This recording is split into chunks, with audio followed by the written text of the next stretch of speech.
سلامتی ہے ان آنکھوں پہ جو ہدایت پہ نظریں جمائے بیٹھی ہیں، ان کانوں پہ جو ذکر خیر کے منتظر رہتے ہیں، اور ان قدموں پہ جو ہدایت کی راہ پہ گامزن ہے۔ السلام علیکم ورحمۃ اللہ وبرکاتہ۔ تمام تعریفیں خدائے بزرگ و برتر کے لیے جو وحد لا شریک، نہ کوئی ثانی نہ کوئی ہمسر۔ درود لا محدود محبوب رب الودود، راحت العاشقین مراد المشتاقین حضرت محمد مصطفیٰ، آپ کی آل پاک، آپ کے جانثار انصار اور اصحاب پر۔ زمین آپ دیکھ رہے ہیں میں اور مولانا، ہمیشہ کی طرح علمی تحقیقی جائزہ ہر ایک چیز کا ہمیں فخر ہے، ناز ہے کہ ہم مسلمان ہیں۔ اللہ رب العزت نے اپنے پیارے حبیب کا امتی بنایا ہے، یہ ہمارے لیے کافی ہے۔ مگر چیزوں کو سمجھ کے مستقل اعتماد کے ساتھ جب ہم آگے بڑھتے ہیں تو ہمیں نتیجہ آتا ہے۔ ہمارا آج کا موضوع بھی کئی مرتبہ مختلف جائزوں سے دیکھا گیا ہے، پچھلی سیریز بھی آپ نے دیکھی اہل بیت علیہ السلام کے حوالے سے۔ مگر یہ کیا بات ہے کہ اہل بیت علیہ السلام کے حوالے سے بہت سے لوگ کہتے ہیں کہ جی سادات کرام پوری دنیا میں بکھر گئے، کیا مظالم اس کے پیچھے ایک سبب ہے، یا پھر اور بھی تبلیغی وجوہات ہیں؟ مثلا حضرت عبداللہ شاہ غازی کراچی میں اور پھر دیگر مقامات پر لوگ موجود ہیں۔ میں اس کا ایک تحقیقی جائزہ لینا چاہتا ہوں، اور پھر میں اس سلسلے سے آخری وقت تک سفر کروں گا۔ میں خوش آمدید کرنا چاہتا ہوں مفتی عبدالباقی اخندزادہ کو۔ السلام علیکم ورحمۃ اللہ۔ وعلیکم السلام۔ اور میرے ساتھ تشریف فرما ہے علامہ حافظ سجاد علی زہرائی۔ السلام علیکم ورحمۃ اللہ۔ وعلیکم السلام ورحمۃ اللہ۔ مفتی صاحب، سب سے پہلے میری اس پہ رہنمائی فرمائیے کہ ہم جب کہتے ہیں اہل بیت عظام اور آپ پہ ہمارا سلام پہنچے، تو کیا یہ حقیقت ہے کہ بعد کے زمانے میں اللہ رب العزت کے پیارے حبیب کے پردہ فرما لینے کے بعد آپ پہ بڑے مظالم ڈھائے گئے، یہاں تک کہ آپ کو سفر کروایا گیا، ملک بدر ہوئے، مختلف قسم کے جابر حکمران آئے جنہوں نے آپ کو اذیتوں کا نشانہ بنایا، یہ حقیقت بات ہے؟ بسم اللہ الرحمن الرحیم۔ کئی پروگراموں سے یہ بات ہم بار بار دہرا رہے ہیں کہ اہل بیت رضوان اللہ علیہم اجمعین کی محبت ہمارے ایمانوں کا حصہ ہے۔ جو شخص اہل بیت سے نفرت کرتا ہے وہ مسلمان رہ نہیں سکتا، صحیح، وہ مومن رہ نہیں سکتا۔ اور اگر وہ علی سے نفرت کرتا ہے تو اس کا مسلمان رہنا ممکن ہی نہیں ہے۔ فاطمہ سے نفرت کرتا ہے، حسن سے، حسین سے، رضوان اللہ علیہم اجمعین۔ جہاں تک بات آپ نے یہ کی کہ مظالم اور اس کے بعد ان مظالم کے نتیجے میں ان حضرات کے ساتھ جو کچھ ہوا، یہ ایک حق ہے، ایک سچ ہے جس سے انکار نہیں کیا جا سکتا ہے۔ وجوہات مختلف رہی ہیں۔ حضرت علی رضی اللہ تعالیٰ عنہ کی حکومت، یعنی آپ کی خلافت، خلافت راشدہ ہے، وہ خلافت جس کی اللہ کے نبی ہمیں باقاعدہ بتا کر گئے کہ میرے بعد 30 سال کی خلافت ہوگی، اور پھر 6 مہینے کی خلافت حسن رضی اللہ تعالیٰ عنہ۔ یہ وہ زمانہ رہا ہے کہ جس زمانے میں ہم یہ کہہ سکتے ہیں کہ اہل بیت کو ایک قوت ملی اور آپ ایک طاقت میں تھے، لیکن یہ 6 کے 6 مہینے، 6 کے 6 سال، تقریباً 6 سال بنتے ہیں یہ سب ملا کر، علی اور حسن کی جو بات 6 سال بنتے، یہ پورا زمانہ شورشوں کا تھا، لڑائیوں کا تھا، آپس میں بہت سارے اختلافات کا۔ یعنی ایسے لوگ جو اہل بیت میں سے تھے، یعنی حضرت زبیر رضی اللہ عنہ کے بارے میں حضرت علی رضی اللہ فرمایا کانا زبیر منا اہل البیت، زبیر ہمارے اہل بیت میں سے تھا۔ پھر ان کا بیٹا عبداللہ بن زبیر یہ بڑا ہوا تو یہ ہم سے الگ ہو گئے۔ حضرت زبیر رضی اللہ عنہ وہ شخصیت ہے کہ جب حضرت عمر رضی اللہ تعالیٰ عنہ نے 6 آدمیوں کی شورا بنائی تو ان 6 آدمیوں میں سے 3 آدمیوں کے حق میں دستبردار ہوئے، تو حضرت زبیر وہ شخص تھے جو حضرت علی رضی اللہ عنہ کے حق میں دستبردار ہوئے۔ جی ٹھیک ہے۔ لیکن اب جب وقت آیا حضرت عثمان رضی اللہ عنہ کے قصاص کا، تو حضرت زبیر رضی اللہ عنہ بھی اس صف میں جا کے کھڑے ہو گئے۔ ان کی ایک رائے بنی، اور وہ ایک رائے پھر بعد میں عین وقت پر جب حضرت علی رضی اللہ عنہ نے ان کو وہ ساری باتیں یاد دلائی تو زبیر رضی اللہ عنہ تو سرنڈر کر گئے اور وہ چلے گئے، اور جاتے ہوئے راستے میں کسی ظالم نے ان کو شہید کیا۔ حضرت طلحہ رضی اللہ عنہ سرنڈر کر گئے، واپس چلے گئے، شہید ہوئے۔ حضرت عائشہ رضی اللہ تعالیٰ عنہ ساری زندگی اپنے عمل پر ندامت کرتی رہی، بلکہ عبداللہ ابن عمر رضی اللہ عنہ سے فرمایا کہ عبداللہ آپ نے مجھے منع کیوں نہیں کیا اس کام سے؟ تو عبداللہ ابن عمر نے کہا کہ اماں جان میری تو چاہت تھی کہ میں آپ کو منع کروں، لیکن یہ شخص عبداللہ ابن زبیر یہ آپ پر غالب آ گئے، عبداللہ ابن زبیر لے کے گئے ان کو، بھانجے تھے نا، بھانجے تھے، وہ لے کر گئے. تو یہ وجوہات ہوئی کہ اپنے بھی مختلف وجوہات کی بنا پر آ کر کھڑے ہو گئے. پھر وہ لوگ جو آپ کے صف میں کھڑے تھے وہی آپ کے خلاف ہو گئے. علی رضی اللہ عنہ کے خلاف وہ لوگ ہوئے نا، یہ جو خوارج تھے، یہ اکثریت وہ ہے جو شیعان علی ہے. ہاں، یہ اکثریت وہ ہے جو شیعان علی ہے. لیکن کیا ہوا کہ بھئی آپ نے ایسا کیوں کر دیا، صحیح، آپ نے ایسا کیوں کر دیا. بلکہ ایک روایت میں آتا ہے کہ کچھ لوگوں کو حضرت علی رضی اللہ عنہ نے جلایا تھا اس لیے کہ انہوں نے یہ دعویٰ کیا تھا کہ علی جو ہیں یہ خدا ہے، نعوذ باللہ. اچھا، یہ وہ نصیری لوگ. جی تو اس طرح کی وجوہات ہوئی. پھر حسن رضی اللہ عنہ نے جب صلح کی تو بہت سارے لوگ آپ کے خلاف ہو گئے. بلکہ بعض روایت تو یہاں تک کہتی ہے، وہ رائے کا اختلاف ہے، کہ حسین رضی اللہ عنہ اس صلح کے حق میں نہیں تھے. لیکن وہ تو صرف حق میں نہیں تھے، خاموش ہو کے بیٹھ گئے. لیکن کچھ لوگ ایسے جو باقاعدہ شیعان میں سے تھے وہ حسن کے خلاف ہو گئے. بلکہ ایک روایت میں تو آتا ہے کہ آپ کے اوپر حملہ کر کے آپ کو خنجر مارا گیا کہ آپ یہ صلح کی باتیں کیوں کر رہے ہیں. تو وجوہات ایسی رہی ہے کہ حضرات اہل بیت. پھر بنو عباس جب اٹھے تو یہ اور حضرت علی کی اولاد جو اٹھی تھی، یعنی اہل بیت اس لیے اٹھے تھے کہ ہم جو ہے مظالم میں بنو امیہ کے خلاف ہوں گے. لیکن بنو عباس نے بنو امیہ سے پہلے اہل بیت کو ہی نشانہ بنانا شروع کر دیا. کیوں؟ کیونکہ ان لوگوں کو یہ لگا کہ شاید یہ لوگ جو ہیں وہ ہمارے خلافت کے لیے نقصان بنے.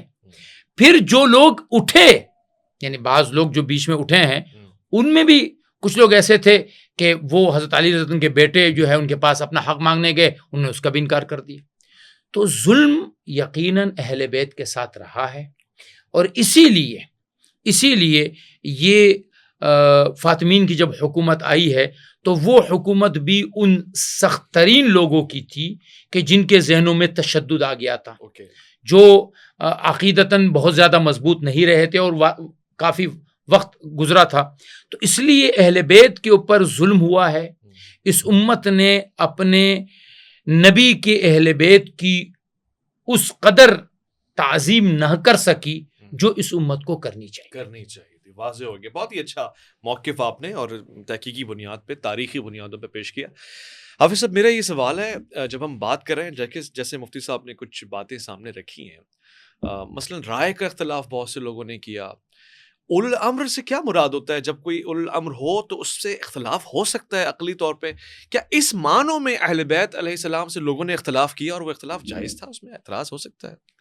بسم اللہ الرحمن الرحیم. پہلے چند باتیں عرض کرنا چاہتا ہوں. جو آپ نے سوال کیا مفتی صاحب سے تو انہوں نے اپنے جواب کے اندر کہی ہیں. پہلی بات تو یہ ہے کہ خوارج جو ہے کسی صورت شیعہ نہیں تھے. اچھا، وہ لوگ تھے جس طرح سے گزشتہ خلفاء کو انہوں نے مانا اور بعد میں جب امیر المومنین خلیفہ بنے اس طرح سے مانا.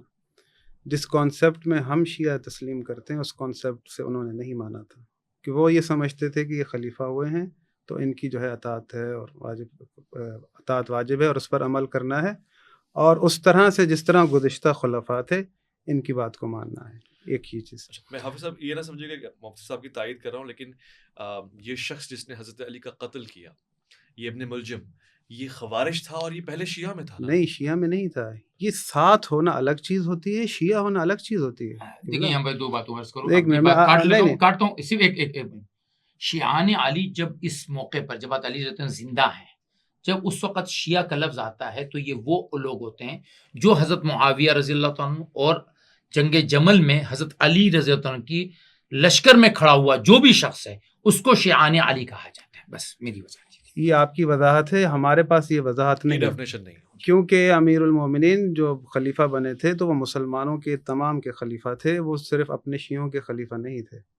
بات سر دراصل کانسیپٹ کی. اچھا آپ کہہ رہے ہیں کہ سب کو ہی آنا تھا، سب کو ہی آنا تھا، کیونکہ جن لوگوں نے خلافت کو تسلیم کیا اور وہ سوچ کر تسلیم کیا میں تھا حضرت علی کی رکاب میں، مگر وہ خلافت کے معنوں میں، خلافت کے معنوں میں نہیں تھا. ان کے لشکر میں ہونا اس بات کا قطعاً ثبوت نہیں ہے کہ وہ شیعہ علی ہے. وہ امیر المومنین کو خلیفہ بلا فصل مانتا ہے، وہ امیر المومنین کو معصوم مانتا ہے. وہ اس طرح سے مان رہا تھا جس طرح گزشتہ خلفاء کو مانا گیا اس نے. میں سمجھ رہا ہوں. ٹھیک ہے، اس بات کو آپ سمجھ چکے. دوسری جو یہ خوارج کا معاملہ ہے، تو ان کی پیشن گوئی رسول خدا نے کی تھی کہ ایک شخص آیا، رسول خدا مال غنیمت تقسیم کر رہے تھے، تو اس نے جو ہے نا نادیبہ الفاظ کہے، رسول خدا سے کہا کہ اے محمد انصاف کرو انصاف. تو رسول خدا نے کہا کہ میں اللہ کا رسول اگر انصاف نہیں کروں گا تو کون کرے گا. یہ جملہ کہہ کر وہ چلا گیا مسجد کے اندر، نماز پڑھنا شروع کر دی. تو حضرت عمر نے کہا کہ یا رسول اللہ اجازت دے میں اس کی گردن اتاروں. تو رسول خدا نے کہا کہ نہیں، تمہیں اس کا اختیار نہیں ہے. پھر حضرت ابوبکر نے کہا، شاید پہلے حضرت ابوبکر نے کہا یا حضرت عمر نے. تو رسول خدا نے کہا کہ اس شخص کی ایک جماعت نکلے گی جو قرآن بہت اچھا پڑھیں گے، خوبصورت پڑھیں گے، لیکن قرآن ان کے حلق سے نیچے نہیں اترے گا. انہیں وہ قتل کرے گا جو میری جوتیوں کو یا گانٹھ رہا ہے، مطلب وہ سی رہے تھے. تو سب لوگوں نے دیکھا کہ وہ حضرت امیر المومنین علی ابن ابی طالب تھے. تو معرفت کے ساتھ خلیفہ خدا کو پہچاننا اور ہے، ساتھ ہونا اور چیز ہوتی ہے. یہاں پر جو دوسری بات کہی مفتی صاحب نے کہ رسول خدا نے فرمایا خلافت 30 سال تک رہے گی. دیکھیں رسول خدا نے بخاری میں بھی لکھا ہے، مسلم میں بھی لکھا ہے، وصیت فرمائی تھی کہ میرے بعد میرے 12 خلیفہ ہوں گے اور جب تک وہ ہوں گے میرا دین غالب رہے گا. تو رسول خدا وصیت کر رہے ہیں 12 کی، پھر یہ بات سے ٹکرا رہی ہے کہ پھر خلافت 30 سال تک رہے گی، پھر ملوکیت آ جائے گی. یہ ساری جو روایتیں ہیں در حقیقت رسول خدا کی باتوں سے ٹکراؤ ہے. رسول خدا نے جب ایک چیز وعدے کر دی، میرے بعد میرے 12 خلیفہ ہوں گے، وہی راشدین ہیں، وہی محتدین ہیں، وہ یعنی امام مہدی تک، پہلے بھی میں عرض کر چکا تھا، اپنی وصیت کو سنا چکے. اب معاملہ کچھ اور ہے. ہمارا جو کانسیپٹ ہے کہ ہم کہتے ہیں کہ خلیفہ وہ ہے جس کی وصیت رسول کرے. تو امیر المومنین علی ابن ابی طالب علیہ الصلوۃ والسلام جب خلیفہ بنے، جو بعد کے معاملات ہوئے اور جس طرح سے مثال یہ جنگیں ہوئیں، تو اس میں تمام کے تمام اہل سنت متفق ہیں کہ ان کے مخالف آنے والے سب لوگ جو ہے وہ حق پر نہیں تھے، بلکہ امیر المومنین کے حق پر ہونے کا اعتراف کرتے ہیں. در حقیقت امیر المومنین عادل امام تھے. یہ جملہ تاریخ کے اندر موجود ہے کہ امیر المومنین نے کہا کہ لوگوں کے ساتھ، دنیا کے جو بادشاہ ہیں ان سے جنگ اس لیے کی جاتی ہے کہ وہ عدل قائم نہیں کرتے، میرے ساتھ اس وجہ سے جنگ کی جا رہی ہے کہ عدل کیوں قائم کرتا ہے. کیونکہ جو انہوں نے مساوات کا ایک وہ کیا تھا، ان کے نظریے کے اندر ان کی دور خلافت میں ایک ذرہ حصہ بھی جو ہے نا وہ سلطنت کا نہیں بڑھا. وہ یہ چاہتے تھے کہ جو بھی اسلام میں داخل ہو اس کی روحی تربیت ہو، اس کی اخلاقی تربیت ہو، اس کی یعنی اسے بتایا جائے کہ حقیقی دین اسلام کیا ہے، انسان ہونا کیا ہے، ایک نیک اور اچھا مسلمان ہونا کیا ہے. فقط کلمہ پڑھ لینے سے جو ہے نا وہ انسان میں وہ تبدیلی نہیں آتی. اس کے بعد جو دوسرے مراحل ہیں وہ سب سے زیادہ ضروری ہیں اس کی تربیت کے. آپ کے سوال کی طرف آؤں جو آپ نے کیا کہ اولو الامر کا. میں نے پہلے بھی عرض کیا تھا کہ ہمارے یہاں اللہ رب العالمین نے اولو الامر کی اطاعت، اپنی اطاعت رسول خدا کی اطاعت کے ساتھ یعنی ساتھ رکھی ہے. ٹھیک ہے، اطاعت کرو اللہ کی، اس کے رسول کی، اور جو اولو الامر ہیں. آیتیں بہت سی اتری ہیں، نماز بھی ہے. میں نے پہلے بھی عرض کیا تھا کہ نماز کی آیت اتری ہے، پڑھنی کیسے رسول بتائیں گے. تو اسی طرح اولو الامر کے لیے جو آیت اتری ہے، اولو الامر کون ہے یہ بات بتانا رسول خدا کا کام ہے. رسول خدا نے وصیت فرما دی تھی، تو اسی وصیت کی جو ہے آج دیکھ لیں آپ. میں نے پہلے بھی عرض کیا تھا کہ اللہ یہ چاہتا ہے کہ انبیاء کو بھیجنے کا مقصد یہ ہے کہ لیقوم الناس بالقسط، کہ دنیا کے اندر عدل قائم ہو. عدل قائم وہ شخص کر سکتا ہے جس کے پاس علم ہو، جس کے پاس حکمت ہو، جس کے پاس دانائی ہو. ایک چیز میں آپ کے عرض کر دوں، سورہ جمعہ آپ پڑھتے ہیں، هو الذی بعث فی الامیین رسولا منہم یتلو علیہم آیاتہ ویزکیہم ویعلمہم الکتاب والحکمہ وَإِن كَانُوا مِن قَبْلُ لَفِي ضَلَالٍ مُبِينٍ وَآخَرِينَ مِنْهُمْ لَمَّا يَلْحَقُوا بِهِمْ. وہ اللہ وہ ہے جس نے اس رسول کو مبعوث کیا تاکہ لوگوں کو تزکیہ نفس کرے، ان کو آیتیں پڑھ کر سنائے. یہ لوگ پہلے ظلمات میں تھے، اور جو بعد میں آئیں گے ان کی ذمہ داری بھی اللہ کے رسول کی ہے کہ رسول ان کا تزکیہ نفس کرے. رسول خدا جیسی شخصیت دنیا میں آئی ہیں.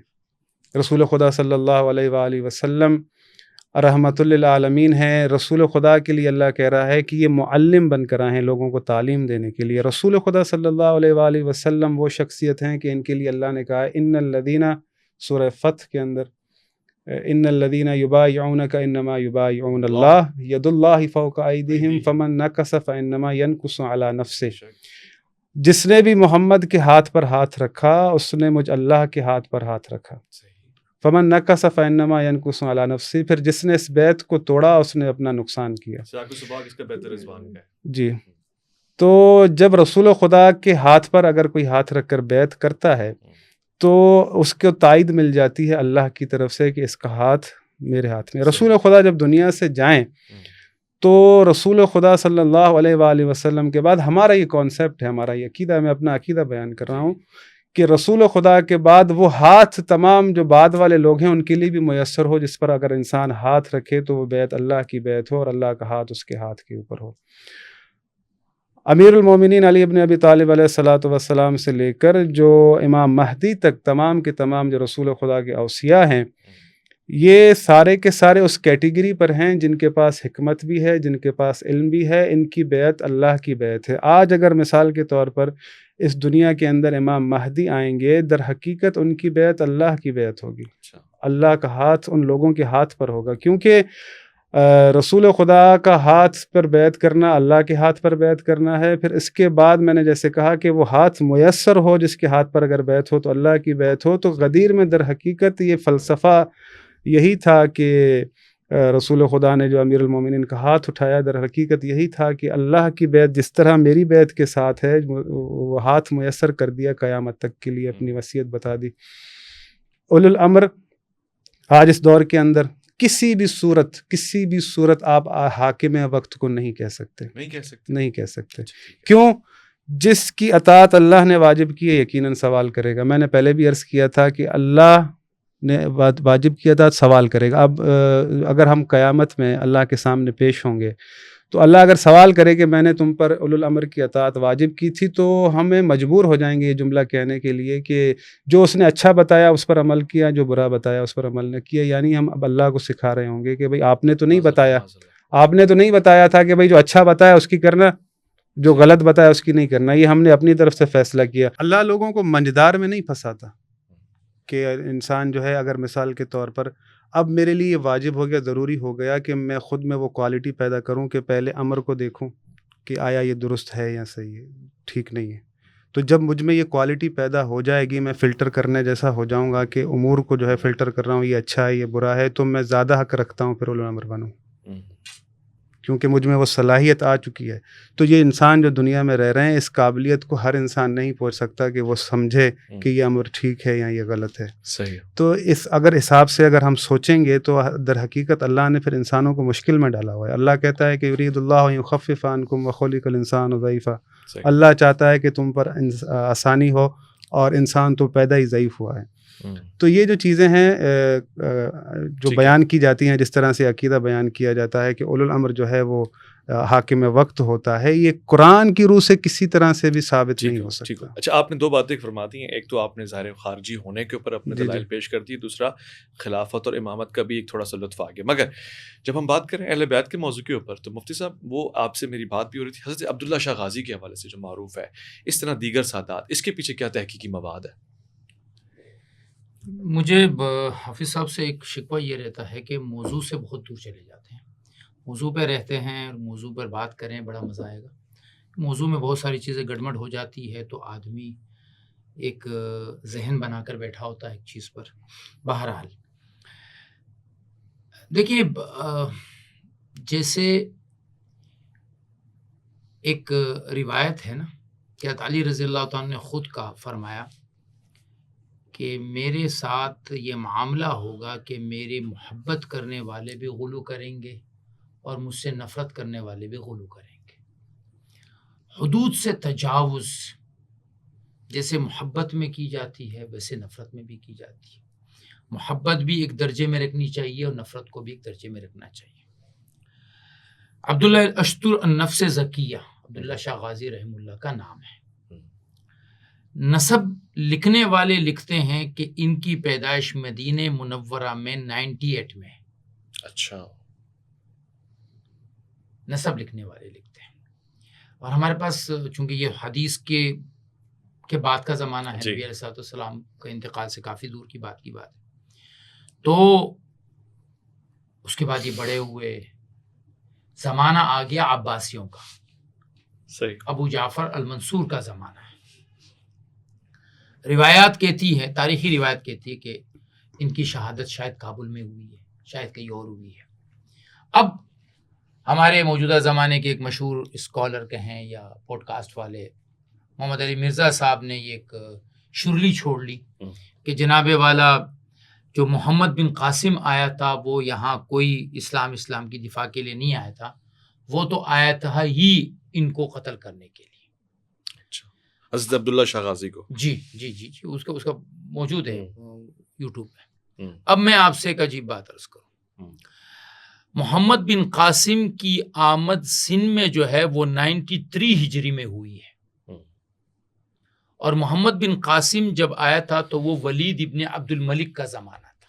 وہ خلیفہ تھا، یعنی آپ کے حساب سے اولو الامر تھا اس وقت. وہ بنو امیہ میں سے تھا. اور محمد بن قاسم ثقفی تھا، بہرحال وہ وفادار بنو امیہ کا تھا. مقصد وہ صحیح ہے. امیر ولید بن عبد الملک مروان ہی تھا نا، یعنی مروان کا بیٹا تھا. آل مروان کا دور تھا تو ان کا خاص عبد الملک بن مروان کا بیٹا ولید ابن عبد الملک.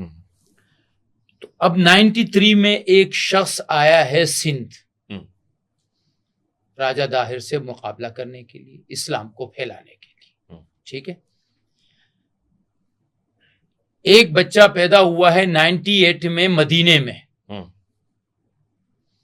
ٹھیک ہے، اب مرزا صاحب کا دعویٰ یہ ہے کہ یہ 93 میں جو یہاں آیا تھا نا، یہ 98 میں جو مدینے میں بچہ پیدا ہوا یہ اس کا تعاقب کرنے کے لیے یہاں پہنچا ہے. ایسا نہیں ہے، ایسا نہیں ہے. یہ مزار عبداللہ شاہ غازی کے نام سے یا عبداللہ اشتر النفس زکیہ کا ہے یا نہیں ہے، اس سے قطع نظر. اگر یہ ان کا ہے بھی اور ان کو شہید کیا بھی گیا ہے تو یہ حجاج ابن یوسف نے جو محمد ابن قاسم کو یہاں بھیجا تھا، ان محمد بن قاسم کے ہاتھوں تو شہید نہیں ہوئی. ٹھیک ہے، باقی اہل بیت باقی آپ کہہ رہے ہیں کہ وہ کابل میں شہید ہوئے ہیں. تاریخ ایک یہ بھی کہتی ہے کہ وہ جب ان کے والد صاحب کو بغداد میں قتل کیا، کوفے میں عباسیوں نے، اب یہ عباسی دور شروع ہو چکا ہے، یہ دور اب ابو جعفر منصور کا ہے، جو عباسی خلیفہ ہے اس کا دور ہے. ان کے والد صاحب کو جب شہید کیا گیا تو ان کے جو وفادار لوگ تھے وہ ان کو اٹھا کر لے کر آ گئے کابل. صحیح. تو پھر کابل میں ان کا پیچھا کیا گیا اور کابل میں ان کی شہادت ہوئی. ایک قول یہ ہے کہ ان کی شہادت بصرہ میں ہوئی. اچھا. اب یہاں پر محمد بن قاسم کا آنا جو 93 میں آیا ہے اور ان کی پیدائش مدینے میں 98 میں ہوئی ہے، اس کے اگر یہ 10 سال کے بھی ہوئے تو 108 ہجری ہوا ہے، اور خلافت بنو امیہ سے ہٹ کر اب بنو عباس کے پاس آ چکی ہے. تو لہٰذا عبداللہ شاہ غازی اگر یہ وہ شخص ہیں بھی تو ان کی شہادت اگر ہم مان بھی لیں کہ کسی کے ہاتھوں ہوئی ہے تو وہ کسی عباسی خلیفہ کے ہاتھ ہوئی ہے. اچھا. کسی عباسی خلیفہ کے کسی شخص کے بھیجے ہوئے شخص کے خلاف ہوئی ہے. میری تحقیق یہ کہتی ہے کہ یہ شخص جو عبداللہ شاہ غازی کے نام سے ہے یہ عبداللہ الاشتر النفس الزکیہ نہیں ہے. اچھا، یہ مزار ہی آپ کا نہیں ہے؟ یہ مزار ان کا نہیں ہے. کوئی اللہ والے ہوں گے، جیسے کراچی سندھ میں جتنے بھی مزارات ہیں، ایک داجل ہے ڈیرہ غازی خان کے پاس، ایک بہت بڑا مزار ہے وہاں پر، اور سہل ابن عدی جو فاتح مکران ہے ان کے بارے میں کہا جاتا ہے کہ یہ ان کا مزار ہے. لیکن میری تحقیق اس کے بارے میں یہ ہے کہ اس جگہ تک حضرت عمر رضی اللہ تعالیٰ کے زمانے میں صحابہ کا پہنچنا ممکن ہی نہیں ہے تاریخی اعتبار سے. البتہ جب محمد بن قاسم آئے تھے، اب محمد بن قاسم کے بعد پھر اسلامی لشکر ملتان کی طرف چلا ہے. اس سے پہلے اسلام تھا یہاں پہ اس خطے میں؟ یہاں نہیں، ایک بھی مسلمان نہیں تھا یہاں اس ایریا میں، سکر اور اس طرف کے ایریا میں، سندھ کے ایریا میں، سندھ کے اس ایریا میں میرے علم کے مطابق نہیں ہے. اچھا. اب اس کے بعد جب یہ لشکر چلا ہے ملتان کی طرف تو ڈیرہ غازی خان ملتان کے ساتھ ہی لگتا ہے. ہو سکتا ہے اس لشکر میں سے کوئی شخصیت ہو جو تابعین میں سے ہو، تبع تابعین میں سے ہو، لیکن صحابی نہیں ہو سکتے. ٹھیک ہو گیا. یہ آپ کی research and you are sure about it کہ حضرت عبداللہ شاہ غازی کا مزار ان کا مزار نہیں ہے جو اس وقت موجودہ کراچی میں معروف ہے، جو جن کو کہا جاتا ہے کہ وہ نفس الزکیہ وہ یہ نہیں. ٹھیک ہوگی آپ کی ریسرچ. اچھا دوسرا حصہ سوال کا یہ آپ نے پہلے بتایا کہ اہل بیت پہ مظالم ڈھائے گئے ہیں. اس سلسلے میں اہل بیت نے ہجرت کی ہے, بہت سارے افراد بکھرے ہیں, دنیا بھر میں گئے ہیں, اور یہ سلسلہ تسلسل کے ساتھ جاری رہا ہے. ٹھیک ہو گیا. علامہ صاحب سوال کا پہلا حصہ بھی پلٹاؤں گا, دوسرا بھی پلٹاؤں گا. پہلا اس طرح سے پلٹاؤں گا کہ اس کے اوپر اگر آپ کوئی چیز کمنٹ کرنا چاہتے ہیں موسٹ ویلکم, اور دوسرا حصہ اہل بیت پہ ظلم کیے گئے ہیں اور بکھرے ہیں, یہ بھی ذرا بیان فرما دیجیے کہ ایسا کیوں ہوا, وجوہات کیا تھیں, اور پھر اب اس کا کیا موازنہ ہو سکتا ہے. جی بسم اللہ الرحمن الرحیم. عرض یہ ہے کہ اگر مفتی صاحب خارجیوں کو شیعہ نہ کہتے تو میں شاید موضوع سے نہ ہٹتا, میری مجبوری بن چکی تھی. بہرحال دیکھیں کہ یہ جو مفتی صاحب نے بات کہی کہ محمد بن قاسم اور عبداللہ شاہ غازی, ان میں فرق ہے. محمد بن قاسم جو ہے وہ اموی دور کا ہے, اور جو لشکر بھیجا گیا ہے, کیونکہ روایات موجود ہیں رسول خدا صلی اللہ علیہ وآلہ وسلم کے زمانے میں سندھ سے کچھ لوگ گئے تھے, رسول خدا صلی اللہ علیہ وآلہ وسلم کے ہاتھ پر ایمان لائے. رسول خدا نے اپنے چند اصحاب کو ان کے ساتھ بھیجا, اور یہاں پر رسول خدا کے زمانے میں ہی توحید کے ماننے والے موجود تھے. علامہ صاحب سے اس روایت کی باقاعدہ تحقیق میں مطلوب ہوں. بالکل انشاءاللہ. جی یہاں پر نیٹ میں یہ نہیں کہہ رہا کہ سارا سندھ مسلمان تھا, میں چند لوگوں کی بات چند لوگوں کی بات چاہیے. ٹھیک ہے. دوسری بات یہ کہ امام حسین علیہ الصلوۃ والسلام نے بھی یہ کہا تھا کہ میں سندھ جانا چاہتا ہوں, اور رسول خدا صلی اللہ علیہ وآلہ وسلم, یہ تو ہم بچپن میں سنتے تھے اپنے جو اساتذہ ہوتے تھے اسکول کے اور جو مدارس کے, تو رسول خدا نے فرمایا ہے کہ مجھے سندھ کی طرف سے ٹھنڈی ہوائیں آتی ہیں. تو یہ روایتیں موجود ہیں. یہاں پر محمد بن قاسم آیا ہے اموی دور میں, اور اس کے لیے راجہ داہر کے لیے یہ جو نفس زکیہ کے بیٹے ہیں ان کو جو ہے بھیجا ہے منصور نے قتل کرنے کے لیے, کیونکہ یہ بصرہ میں تھے, ان کے والد وہاں تھے. تو جب عباسی جو ہے اس حکومت کا پلڑا بھاری ہو گیا, وہ جم گئے, تو انہوں نے ہجرت کر کے آئے سندھ کی طرف. تو یہاں پر سندھ میں جو امیر موجود تھا اموی حکومت کا, پھر عباسی حکومت کا بنا, تو وہ شیعت کی طرف راغب تھا, مائل تھا, احترام کرتا تھا, محب اہل بیت تھا. تو جب یہ عبداللہ شاہ آئے, ان کے ساتھ جو ہے ان کے اور بھی ساتھی تھے, تو انہوں نے ان کو بڑا احترام کے ساتھ جو ہے نا وہ یعنی استقبال کیا کہ جو ہے اہل بیت رسول میں سے جو ہے وہ ان کے یعنی اولاد میں سے جو ہے میرے مہمان ہیں. تو یہ بات جب منصور کو پتہ چلی تو اس نے لشکر بھیجا اور ان کو قتل کروایا.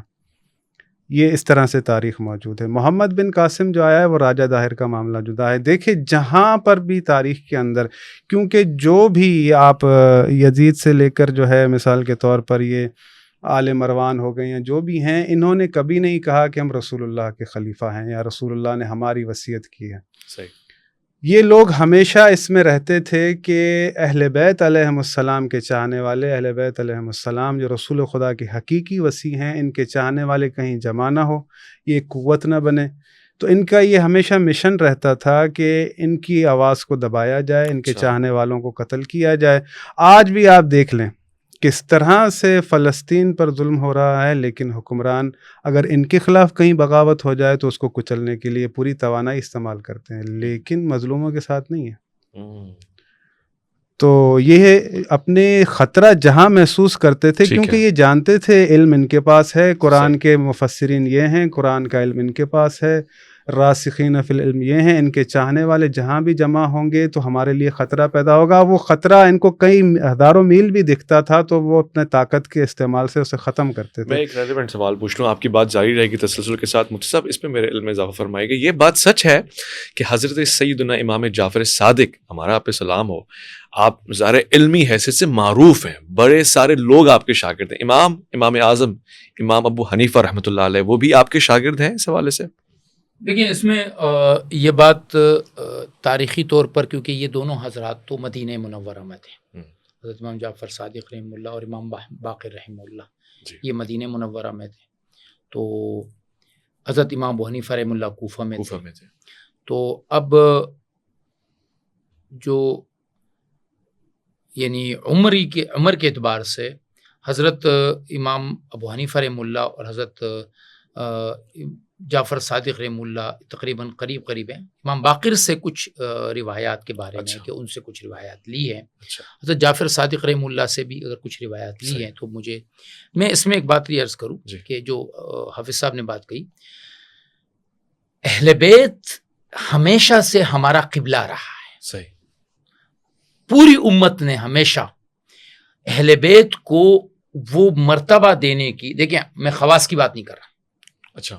خواص ایک طبقہ جس کو ڈر ہے، جو بات کہہ رہے نا کہ یہ لوگ حکمران ہو گئے تو ہمارا تو حکمران طبقہ ٹالے.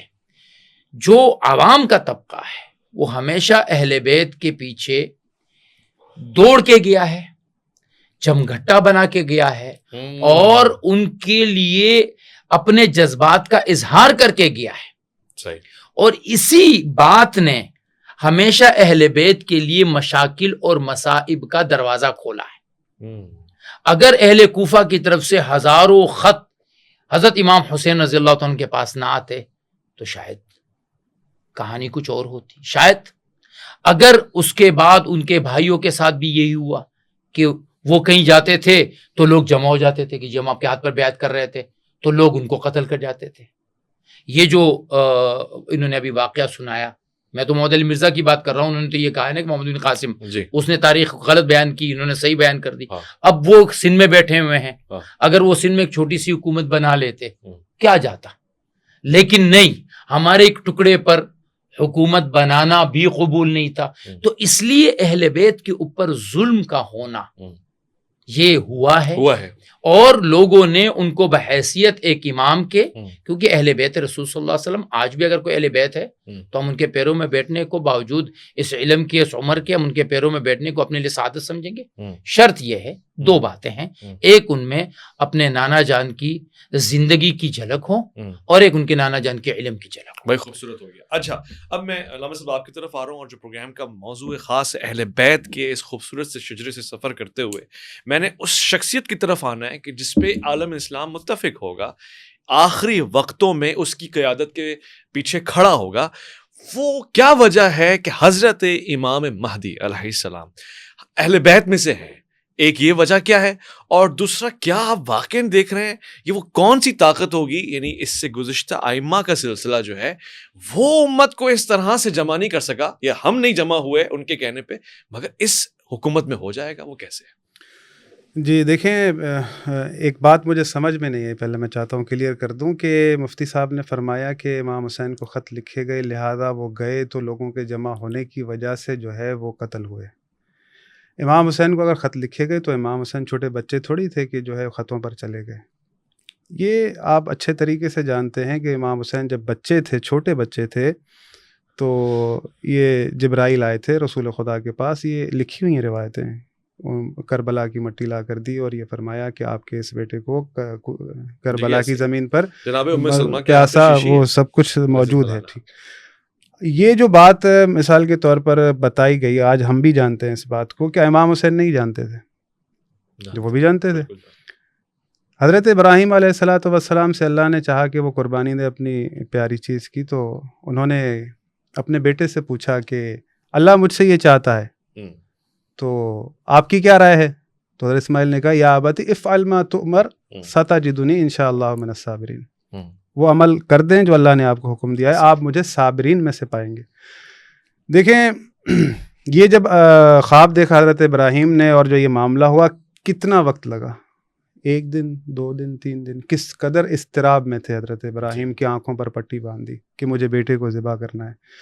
تو پھر جب امام حسین کی بات کرتے ہیں وفدیناہ بذبح عظیم، امام حسین 6 سال کے ہیں، وہ جانتے ہیں کہ کربلا میں ان کے ساتھ کیا ہوگا. رسول خدا صلی اللہ علیہ وآلہ وسلم کو فرشتے نے خبر دی ہے، جو فرشتہ خبر لے کر آئے امام حسین کے لیے، تو امام حسین کوئی عام شخصیت نہیں ہے. رسول خدا صلی اللہ علیہ وآلہ وسلم کو پیشن گوئی بتائی جا رہی ہے. 6 سال کے ہیں جب امام حسین کی شہادت ہوئی، اس وقت ان کی عمر تھی تقریباً 55. ہاں 53-55. 6 سال کاٹ دیں. اللہ اکبر. تو یہ جو ساری زندگی انہوں نے گزاری ہے اس جانتے ہوئے کہ میرے ساتھ کیا ہوگا، اور ذرہ برابر بھی جو ہے ان کے اس میں لرزہ نہیں آیا. انہوں نے جو ہے شادیاں کی ہیں، بچے پیدا کیے ہیں. آپ اگر شادی کرتے ہیں، آپ کو بچہ پیدا ہوتا ہے تو آپ اس کے لیے خواب دیکھتے ہیں، اس کو پڑھاؤں گا، لکھاؤں گا، بڑا آدمی، ایک اچھی پوزیشن پر لاؤں گا. لیکن امام حسین کربلا کے لیے قربانی جمع کر رہے ہیں، کیونکہ رسول خدا کے ساتھ وعدہ ہے کہ جو دین کا شجر ہے وہ میں بچاؤں گا، اور دین کا شجر جو ہے امام حسین کی قربانی سے تھا۔ رسول خدا نے تمام کی تمام چیزیں لوگوں پر وعدے کر دی کہ میں نے تمہیں ہر چیز وعدے کر دی، دیکھنا میرے پاس جب آنا تو اس حال میں نہ آنا کہ تم مجھ سے دور ہٹا دیے جاؤ حوض کوثر پر۔ تو یہ ساری چیزیں رسول خدا نے پہلے حجت قائم کر دی، پھر تمام کی تمام پیشن گوئیاں بھی کر دی۔ اب یہ امت کا زیادہ انکار کر رہے ہیں کہ کوئی خط نہیں لکھا گیا تھا، میں خط کا نہیں خط لکھا گیا تھا، آپ کی بات بالکل ٹھیک ہے، مسلم کو نہیں بھیجا، نہیں بالکل صحیح ہے۔ دیکھیں آپ دیکھیں کہ حکومت نے کیا کیا، امام حسین دیکھیں نہیں دیکھیں بن چکے نہیں ہیں، بات کہہ دی بات آپ اس کا انکار نہیں کر رہے ہیں، نہیں، لیکن آپ اس کو طول دیے جا رہے ہیں۔ آپ کی بات جو آپ نے کہی نا کہ وہ چل پڑے تو لوگ جمع ہوئے تو یہ سبب بنا، آپ ان کی قربانی کو جو ہے کم رنگ کر رہے ہیں۔ میں یہ چاہ رہا ہوں کہ آپ کم رنگ نہ کریں اسے، قربانی کی تو بات ہی نہیں، جہاں پر اہل بیت جمع ہوتے تھے تو لوگوں کا آنا، تو اب کیا اہل بیت گھر سے نہ نکلتے؟ آئے گا اس موضوع پہ بات بھی کر لیں گے، پھر آپ سے زیادہ اچھی بات نہ کر لی تو پھر آپ دیکھ لیجئے گا۔ نہیں جو بات جہاں پر موضوع پہ رہتے نہیں ہیں، نہیں میں بالکل موضوع پر ہوں، خلط مرد کرنے کی عادت ہو چکی ہے، میں بالکل موضوع پر ہوں۔ میری بات آپ اگر سن لیں پوری تو آپ کو بات سمجھ میں آ جائے۔ بعد میں آپ کی بات پہ آؤں، دیکھیں کہ میں نے جو بات کی اس کا آپ انکار نہیں کرو، خطوط لاکھوں لکھے گئے، خطوط وہ اس پہ آئے، آپ اس کا انکار کر نہیں رہے ہیں، لیکن آپ مجھے کربلا نہ بتائیں نا، کربلا کا موضوع تو ہمارا اٹھا ہی نہیں ہے، ہمارا موضوع اٹھ رہا ہے اہل بیت پہ مظالم کا۔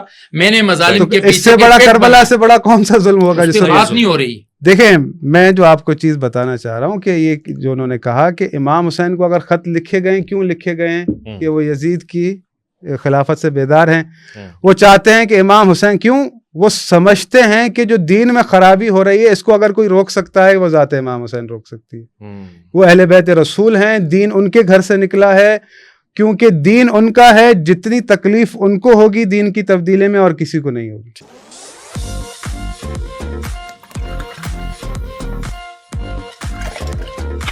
تو اسی لیے انہوں نے خطوط لکھے ہیں۔ آپ یہ بھی باتیں کریں کہ جب نعمان بن بشیر وہاں پر جو ہے وہ تھا امیر تھا تو اسے ہٹایا گیا کیونکہ نرمی کر رہا تھا، پھر ابن زیاد کو بھیجا گیا، اس نے کرفیو نافذ کیا، اس نے جو ہے وہ لوگوں کو الٹا ٹانگ دیا درختوں پر، جو بصرہ میں وہ حالت کر کے آیا تھا۔ پھر کوفہ میں اس نے جو کیا، لاکھوں اشرفیاں دی گئیں عمر ابن سعد کو کہ لشکر جمع کرو، کربلا جاؤ، حسین کا مقابلہ کرو۔ تو جو لوگ مثال کے طور پر پیچھے ہٹ گئے یا ڈر گئے وہ ایک الگ بحث ہے، کیوں ڈر گئے، کس وجہ سے ڈر گئے، ساتھ نہیں دیا، لیکن جو آئے تھے امام حسین کے ساتھ وہ امام حسین کے ساتھی تھے، جو بہترین ساتھی تھے۔ اب اس کے بعد میں جب امام حسین شہید ہو چکے تب بھی ان کے قتل کا بدلہ کس نے لیا؟ اس حکومت کے خلاف کون کھڑا ہوا؟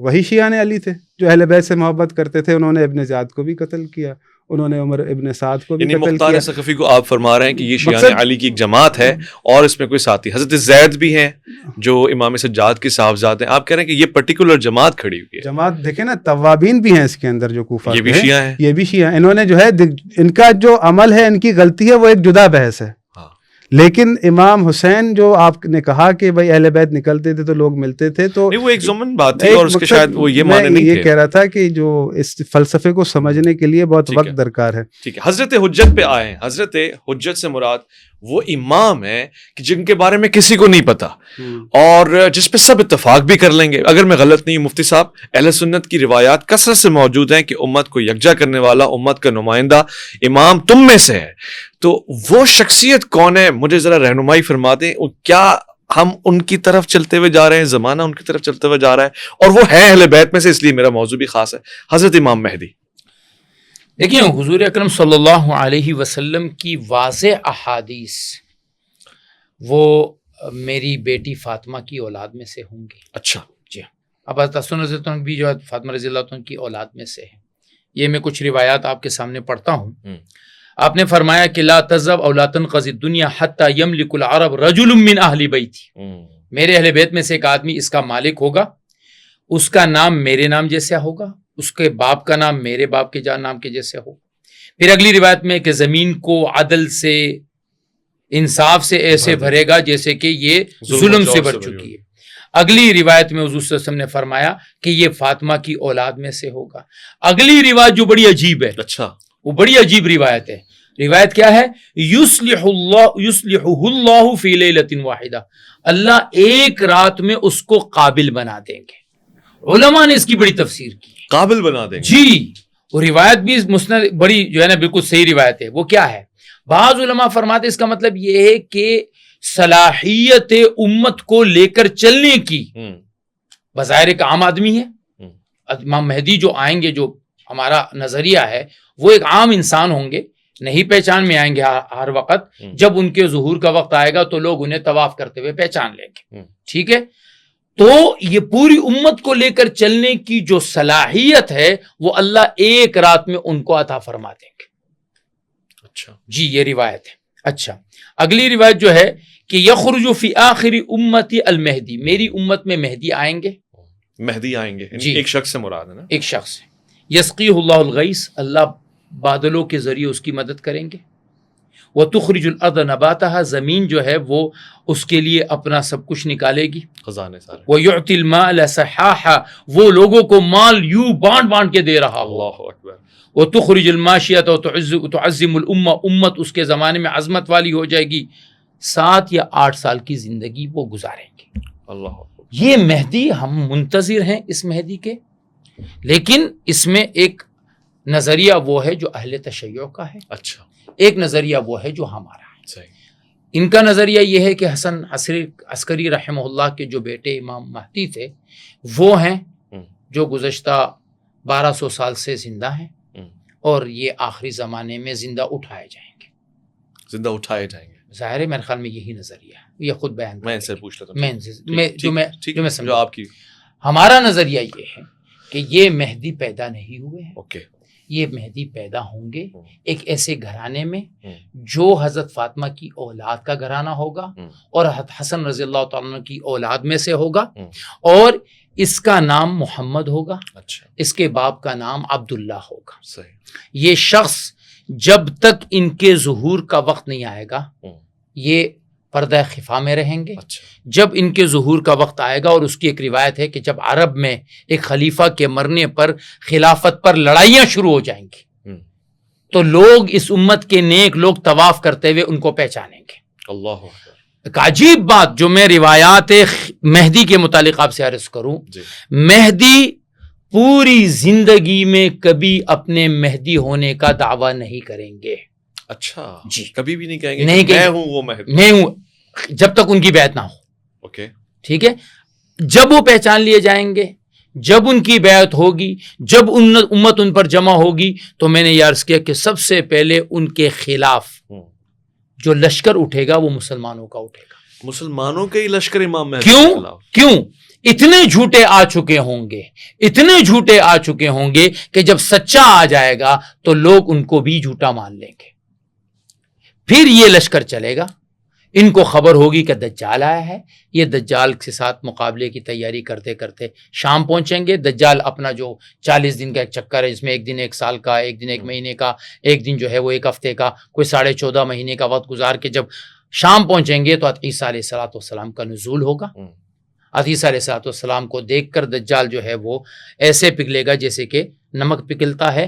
اور اسرائیل جو موجودہ ہے، یہ فلسطین کا جو علاقہ ہے، یہاں پر دجال کو قتل کر کے حضرت مہدی جو ہے وہ پھر حکمران ہوں گے، اور وہ اس امت کو جو ہے وہ 7 سال 8 سال رہ کر تمام امت میں ایسے مال کو تقسیم کریں گے. عیسیٰ علیہ السلام بھی اس رعایا میں ہوں گے، اسی رعایا میں یعنی ہوں گے. امام مانیں گے امام مہدی. جی امام مانیں گے، کیونکہ امام پہلے دن ہی مانیں گے. جب فجر کا وقت ہوگا تو ان سے کہا جائے گا کہ آپ آگے بڑھ کر نماز پڑھا دیں، تو وہ کہیں گے کہ تم میں سے ہی تمہارا امام ہے اس امت میں. لہٰذا عیسیٰ علیہ السلام کی آمد کے بارے میں ہم یہ کہتے ہیں کہ وہ بحیثیت نبی نہیں آئیں گے، بحیثیت امتی اس امت میں تشریف لائیں گے. ٹھیک ہو گیا. علامہ صاحب آپ نے گفتگو ملاحظہ فرمائی جب حضرت امام مہدی علیہ السلام کے حوالے سے بات ہو رہی تھی، چند ایک سوالات آپ کی طرف خود بخود جا رہے تھے. یعنی وہ جن کی بات ہو رہی ہے وہ اس سے مراد یہ ہے کہ جو جناب حسن عسکری آپ میں ہمارا سلام ہو ان کے فرزند ہیں، تو کیا 1200 سال تک کی زندگی آپ کی ہے؟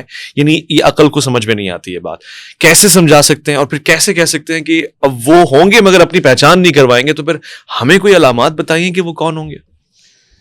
پہلا جو آپ کا سوال ہے کہ وہ 1200 سال جو ہے ان کی ولادت کو، تو آپ اگر قرآن پڑھیں تو خداوند متعال فرماتا ہے حضرت یونس کے لیے کہ اگر وہ تسبیح نہ کرتے تو لالا بصفی بطن ہی الی یوم یبعثون، تو وہ مچھلی کے پیٹ میں قیامت کے دن تک رہتے۔ اللہ اللہ اس بات پر قادر ہے کہ اس مچھلی کو بھی زندہ رکھے، اس کے پیٹ کے اندر ایک نبی کو بھی زندہ رکھے، یہ اللہ کے لیے مشکل نہیں ہے، ان اللہ علی کل شیء قدیر۔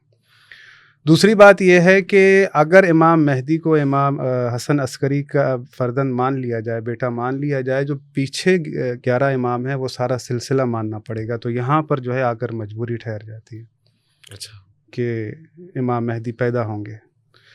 میں نے جو ان کی ایج کا جو ہے وہ آپ کو جواب دے دیا۔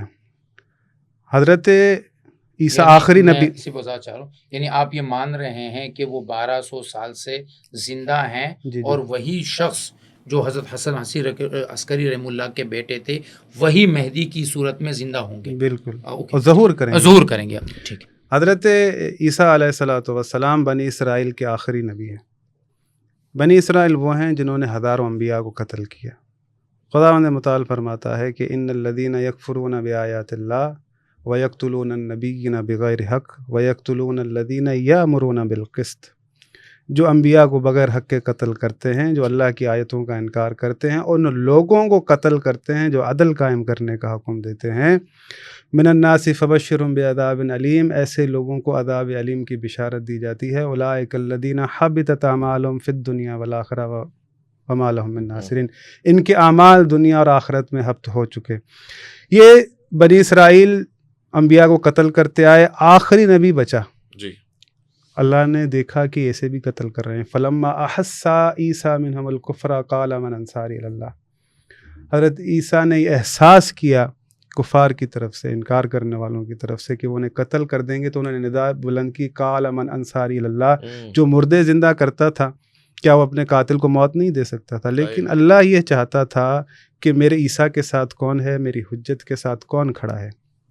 یہ مرحلہ جو میں نے آپ کو یہاں تک پہنچایا، ایک چیز جو ہے میں چاہتا ہوں اگر آپ مجھے تھوڑا ٹائم دیں تو میں اس چیز کو واضح کر دوں۔ ہمارے یہاں جو کانسیپٹ ہے کہ بھئی جس نے چاند کی خبر دے دی اس پر جنت واجب ہو گئی، دیکھیں اللہ فرماتا ہے ام حسبتم ان تدخلوا الجنت ولما یعلم اللہ الذین جاہدوا منکم ویعلم الصابرین، کیا تم گمان کرتے ہو کہ جنت میں داخل ہو جاؤ گے، ابھی تو میں نے یہ دیکھا ہی نہیں کہ تم میں جہاد کرنے والا کون ہے اور صبر کرنے والا کون ہے۔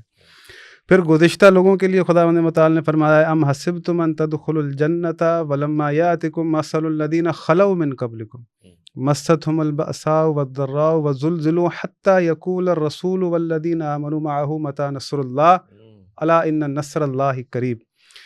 تم یہ گمان کرتے ہو کہ تم جنت میں داخل ہو جاؤ گے، ابھی پچھلی قوموں کی طرح ہم نے تمہیں آزمایا ہی نہیں کہ وہ مومنین بالکل ایسے لرزائے گئے تھے کہ جھنجھوڑے گئے تھے، اللہ کی مدد تو حتیٰ انبیاء پکار اٹھے، رسول پکار اٹھے، متی نصر اللہ، اللہ کی مدد کہاں ہے؟ الا ان نصر اللہ قریب، اللہ کی مدد قریب ہے۔ یہ جنت جو ہے جسے سستی بانٹا جاتا ہے، اللہ کہتا ہے تمہارے لیے تب میسر آئے گی جب میں یہ جانچ لوں کہ جہاد کرنے والا کون ہے، صبر کرنے والا کون ہے۔ احسب الناس ان یترکوا ان یقولوا آمنا وهم لا یفتنون، کیا لوگ یہ کہیں کہ ہم ایمان لے آئے چھوڑ دیے جائیں گے کہ ان کی آزمائش نہ کی جائے؟ اللہ نے کہیں پر بھی یہ نہیں کہا کہ خسارے میں وہ نہیں ہے جو مسند کے ساتھ ہے، جو حکومت کے ساتھ ہے، بلکہ اللہ نے وہ کہا ہے کہ والعصر ان الانسان لفی خسر الا الذین آمنوا وعملوا الصالحات، جو ایمان لایا، عمل صالح کیا، وتواصوا بالحق وتواصوا بالصبر۔ خسارے میں وہ نہیں ہے جو حق کے ساتھ ہے اور جو صبر کے ساتھ ہے۔ اللہ رب العالمین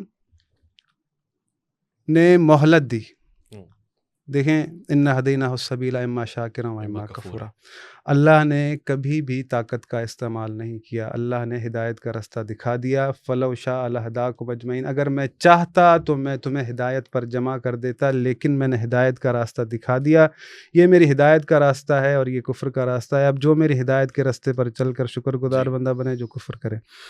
یہاں پر جو ہے رسول خدا صلی اللہ علیہ وآلہ وسلم کی زندگی کا دور دیکھیں، قرآن پر اگر آپ تھوڑی توجہ کریں کہ قرآن سورہ مجادلہ میں کہتا ہے الم تر الی الذین نہوا عن النجوى ثم یعودون لما نہوا عنہ ویتناجون بالاسم والعدوان ومعصیۃ الرسول واذا جاؤک حیوک بما لم یحیک بہ اللہ ویقولون فی انفسہم لولا یعذبنا اللہ بما نقول حسبہم جہنم۔ رسول خدا صلی اللہ علیہ وآلہ وسلم دین بیان کر رہے ہیں، رسول خدا کے سامنے منافقین کانوں میں سرگوشیاں کر رہے ہیں، نجوا کر رہے ہیں، تو اللہ کہہ رہا ہے انہیں منع کیا گیا ہے، منع کرنے کے باوجود یہ کام کر رہے ہیں۔ کون سی؟ ومعصیت رسول، رسول کی نافرمانی کی سرگوشیاں، ظلم کی سرگوشیاں، گناہ کی سرگوشیاں۔ پھر وہ آتے ہیں رسول خدا کے پاس، آ کر چیک کرتے ہیں کہ جس کلمے سے اللہ نے رسول کو نہیں بلایا اس کلمے سے بلاتے ہیں، چیک کرتے ہیں اگر یہ واقعی اللہ کا رسول ہے ہم پر عذاب کیوں نہیں آتا؟ تو اللہ کہتا ہے حسبہم جہنم، ان کے لیے جہنم کافی ہے۔ پھر منافقین کے لیے آیت اتری وَيَقُولُونَ طَاعَةٌ فَإِذَا بَرَزُوا مِنْ عِنْدِكَ بَيَّتَ طَائِفَةٌ مِّنْهُمْ غَيْرَ الَّذِي تَقُولُ وَاللَّهُ يَكْتُبُ مَا يُبَيِّتُونَ، کہ یہ آپ کے سامنے کہتے ہیں کہ آپ کی فرما برداری دل سے منظور ہے، جب آپ سے اٹھ کر چلے جاتے ہیں اپنے گھروں کے اندر تو آپ کی باتوں کے خلاف یہ مشورے کرتے ہیں، اور جو یہ مشورے کرتے ہیں اللہ لکھ لیتا ہے، کوئی طاقت کا استعمال نہیں ہو رہا۔ رسول خدا کے سامنے جو ہے وہ سرگوشیاں ہو رہی ہیں، یہاں پر بھی طاقت کا استعمال نہیں ہو رہا، اللہ فقط لکھ لیتا ہے، کوئی کارروائی نہیں ہو رہی ان کے خلاف۔ اس سے واضح کیا؟ اس سے واضح یہ ہے کہ اللہ یہ فرماتا ہے وَلَوْ يُؤَاخِذُ اللَّهُ النَّاسَ بِمَا كَسَبُوا مَا تَرَكَ عَلَىٰ ظَهْرِهَا، سورہ فاطر کی آخری آیت ہے، اگر میں لوگوں کو ان کے اعمال کی وجہ سے اسی وقت پکڑتا تو چرند پرند کسی کو نہ چھوڑتا، پھر یہ دنیا چلتی ہی نہ۔ اللہ کے رسول صلی اللہ علیہ وآلہ وسلم جب مبعوث ہوئے ہیں، انہوں نے دین جو پہنچایا ہے، ہدایت کا راستہ دیا ہے، اب یہاں پر جو اللہ نے جبر سے جو ہے وہ ہدایت قائم نہیں کی کہ بھئی جو ہے زبردستی جو ہے وہ پورا کا پورا دین منوا لیا جائے، کوئی جو ہے سازش نہیں کر سکے گا، کوئی کچھ نہیں کر سکے گا، یا کوئی تبدیلی نہیں کر سکے گا، یہ چیزیں نہیں ہیں۔ اللہ کے رسول پر خود قاتلانہ حملہ ہوا، آپ جانتے ہیں ان باتوں کو، اللہ کے رسول نے طاقت کے باوجود کوئی رپلائی نہیں کیا۔ ٹھیک ہے، اللہ کے رسول سے سوال ہوا، حضرت حذیفہ نے کہا یا رسول اللہ آپ کو قتل کرنا چاہا، آپ انہیں قتل کریں؟ تو حضرت رسول خدا نے کہا کہ نہیں، میں یہ چاہتا ہوں کہ لوگ جانیں کہ ان کے رسول کو کون قتل کرنا چاہ رہا ہے۔ یہ ساری کی ساری چیزیں دین پہنچا دیا۔ اب یہاں پر جو جنت اور جہنم ملنی ہے جی، وہ اس کا سبب یہ ہے کہ آپ کو اللہ آزمائے گا کہ کس طرح سے جو ہے آپ کو مہلت دی ہے، دین بتا دیا گیا ہے، یہ دین ہے قد جاءکم بصائر من ربکم، تمہارے پاس اللہ کی طرف سے واضح ہدایت آ چکی، فمن ابصر فلنفسہ، جس نے کھلی آنکھوں سے اسے دیکھا قبول کیا اس نے اپنا بھلا کیا، ومن عمی فعلیہا، جو جان بوجھ کر اندھا بنا رہا تو اے محمد تم ان پر نگہبان نہیں۔ ٹھیک ہو گیا۔ ٹھیک ہے، اللہ نے زبردستی اپنا نظام نہیں منوایا، لوگوں پر چھوڑ دیا۔ جب امام مہدی عجل اللہ تعالیٰ فرجہ شریف ظہور کریں گے تو لوگوں کے لیے مہلت ختم ہو چکی اچھا، ہوگی، اس وقت مہلت کے دروازے مہلت کے تمام دروازے پھر بند ہو نافذ چکے ہوں گے، پھر جو ہے امام مہدی تمام کا تمام نظام اللہ کا نافذ کریں گے، اللہ کی زمین پر اللہ کا عدل قائم کریں گے، کیونکہ اللہ نے یہ مہلت اس لیے دی ہے کہ جو بھی امام امیر المومنین نے فرمایا کہ جو بھی گروہ علم اٹھائے گا حکومت کا اسے موقع دیا جائے گا کہ کل کوئی یہ نہ کہے کہ اگر ہمیں حکومت ملتی تو ہم دنیا میں عدل قائم کر کے دکھاتے۔ امیر المومنین نے فرمایا جب مہدی ظہور کریں گے انہوں نے زرع حکمت پہنی ہوگی، اچھا، تمام کے تمام علوم ان کے پاس ہوں گے، حکمت ان کے پاس ہوگی، آدم سے لے کر رسول خدا تک جو بھی علم ہے سارا کا سارا انہیں دیا جائے گا، وہ شجاعتیں ان کے پاس ہوگی، اللہ کی طرف سے جو چال چلنے والے ہیں کسی طرح کے بھی ان کے لیے کوئی مہلت نہیں ہوگی، جو اس سے پہلے مہلت ہوئی تھی۔ ٹھیک ہو گیا۔ اہل بیت علیہ السلام پر ظلم ہوا، کچھ بھی نہیں، اللہ دیکھنا یہ چاہتا تھا کہ میری حجتوں کے ساتھ کھڑا کون ہے، آج تک اللہ اسی طرز عمل پر لوگوں کو آزما رہا ہے، ہم خلق ہی اسی لیے ہوئے ہیں کہ اللہ ہمیں آزمائے۔ ٹھیک ہے، لی اب تو ٹھیک ہے۔ کیا ایک چھوٹا سا سوال ون لائنر جواب ہے پھر مفتی صاحب کے پاس، حضرت امام مہدی کربلا میں ہونے والے ناحق قتل کا بدلہ لیں گے؟ بالکل لیں گے، تمام کے تمام جو یزید سے لیں گے یا اس دور کے کسی آدمی سے لیں گے؟ دیکھیں ان کا بدلہ جو ہے وہ نظام حق، وہ ان کا بدلہ ہے، جو اس نظام کی حمایت کرے گا اس سے بدلہ لیں گے۔ ٹھیک ہو گیا، واضح۔ اس میں آپ کی طرف آتا ہوں، ویسے ہی ساری ڈسکشن آپ کی طرف راؤٹ ہوتی ہے، مگر اس سوال سے ہی آغاز کرتے ہیں، حضرت امام مہدی کربلا کا بدلہ لیں گے، اور لیں گے تو پھر کس سے لیں گے؟ دیکھیں سب سے پہلے جو کانسیپٹ ہے اہل تشیع ہے، 1200 سال ایک انسان کے زندہ رہنے کا، جو کہ اس امت کے لیے تقریباً محال ہے، ہم اس کانسیپٹ سے بالکل بھی اتفاق نہیں رکھتے۔ ہم اس بات کے حضرت آپ کی پوری بات میں نہیں، ایک مرتبہ بھی نہیں بولا ہوں میں. نہیں نہیں، میں نے خدا کہا کا شاید واسطہ اس بات آپ بھول پچھلی چکے، مرتبہ میں نے کہا بہت یاد ہلکے دلا تھے، دو آپ. اس مرتبہ آپ کو شاید پن کر کے بھیجا گیا ہے کہ بہت ہیوی آنا، یہ مولوی کو جو ہے نا دبا کے رکھنا. پوری بات میں ایک مرتبہ جو میں نے ہی بولا ہوں. آپ جوس پیئیں، مزانہ پیئیں، مزانہ مزے کا ہے، اور مفتی صاحب آپ کنٹینیو کریں. مزے کی بات یہ ہے کہ علامہ صاحب ایک مجلس کی طرح بیٹھتے ہیں، جس طرف ان کا رخ ہوتا ہے بولتے جاتے ہیں، ہم سنتے جاتے ہیں، ہم احترام میں بیٹھتے ہیں کہ مناظرہ تو ہے نہیں، پوڈ کاسٹ ہے، آپ اپنی رائے بیان کریں، ہم اب بیٹھے رہتے ہیں. لیکن جب ہم شروع کرتے ہیں تو یہ مناظر بن جاتے ہیں. یہ بات مجھے بڑی نہیں، رائے نہ دینا، مجھے میری بات کو پوری کرنے دیں تاکہ آپ کی بھی بات کی. 1200 سال اس امت میں کسی کا زندہ رہنا محال ہے. جہاں تک حضرت عیسیٰ علیہ الصلوۃ والسلام کا سوال ہے یا حضرت یونس علیہ الصلوۃ والسلام کا سوال ہے، وہ خدائے رب العزت اور اس کے حبیب مصطفیٰ صلی اللہ علیہ وسلم نے ہمیں خبر دی ہے. ہمارا ایمان از خود من گڑت بنایا ہوا نہیں ہے. ہمارے عقیدے کے پیچھے یا خدا کا کلام ہے کہ اگر یونس ایسا ہوتا تو قیامت تک زندہ رہتا. ہم تو اس سے بھی زیادہ مانتے ہیں. ہم تو آج تک اصحاب کہف کو ان کے غار میں سویا ہوا مانتے ہیں. اچھا، مانتے یعنی وہ زندہ ہیں. اب یہ تو اللہ جانتا ہے نا، وہ تو 309 سال تک تو وہ زندہ رہے نا. اس کے بعد اب زندہ ہے یا مر گئے اللہ جانتا ہے. ہمیں قرآن نے کچھ نہیں کہا، ہم نے اس کو مان لیا. سویا ہوا سے مراد مردہ نہیں ہے؟ نہیں، مردہ نہیں تھے اس وقت، تو پھر زندہ ہی ہوئے وہ نا. 309 سال نہیں. اب کا مجھے نہیں پتا نا. قرآن نے 309 سال مجھے کہا، میں نے اس کو زندہ مان لیا. قرآن نے مجھے کہا کہ عزیر اور ان کا گدھا، ہم نے ان کو زندہ کر دیا 100 سال کے بعد، ہم تو اس کو بھی مانتے ہیں. قرآن کہے ٹھیک ہے. اللہ کے نبی صلی اللہ علیہ وسلم نے فرمایا عیسیٰ آئیں گے، ینزل فیکم ابن مریم حکم و عدل، آئیں گے، ہم مانتے ہیں. آپ ایک حدیث لے کر آ جائیں جہاں اللہ کے نبی صلی اللہ علیہ وسلم نے فرمایا ہو کہ میری اولاد میں سے ایک ہوگا جو 1200 سال بعد ابھی ہمیں یہ تو 1200 سال ابھی گزرے نا، اب اور کتنے سو سال رہتے ہیں کہ اس کے بعد وہ دوبارہ آئے گا اسی طرح سے جب اتنا ہی کہ اس کا پردہ غیبت ہوگا. یہ ساری چیزیں ہم سال بھی نہ ہو تو کم سے کم یہ جو بات ہے طویل عمر کی یہ تو ہم سمجھتے ہیں کہ یہ ایک گڑا گیا ایک موضوع ہے، جس کے بعد کے لوگوں نے انہوں نے خود ایک اشارہ دیا کہ بھائی ہماری مجبوری ہے کہ ہم ان 12 کی تعداد کو پورا کرنے کے لیے یہ مانتے ہیں، ورنہ تو ہم بھی کہہ دیتے کہ بھائی آخری زمانے میں کوئی آئے گا. دوسری بات جو آپ نے فرمائی، بات کیا تھی میں تو یہی سب بات ہے.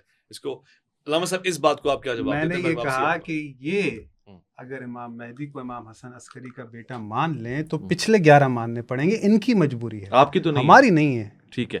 میں مجھ سے جو سوال پوچھا تھا دوسری بات، حضرت امام مہدی کربلا میں ہونے والے مظالم کا بدلہ یا انتقام لیں گے تو کس سے لیں گے؟ ایسی کوئی بات ہمارے سامنے نہیں ہے کہ حضرت مہدی اس کو ماریں گے، اس کو نہیں ماریں گے، اس کو نہیں ماریں گے، اس کو ماریں گے، اس کو ماریں گے. ہمیں اللہ کے نبی صلی اللہ علیہ وسلم نے ایک بات فرمایا کہ زمین کو بھریں گے عدل سے جیسے کہ یہ ظلم سے بھر چکی ہوگی. اور میں نے آپ سے کہا کہ سب سے پہلے ان کی مخالفت کے لیے ایک مسلمانوں کا لشکر بڑھے گا جو بیدا مقام پر جا کے زمین میں دھس جائے گا.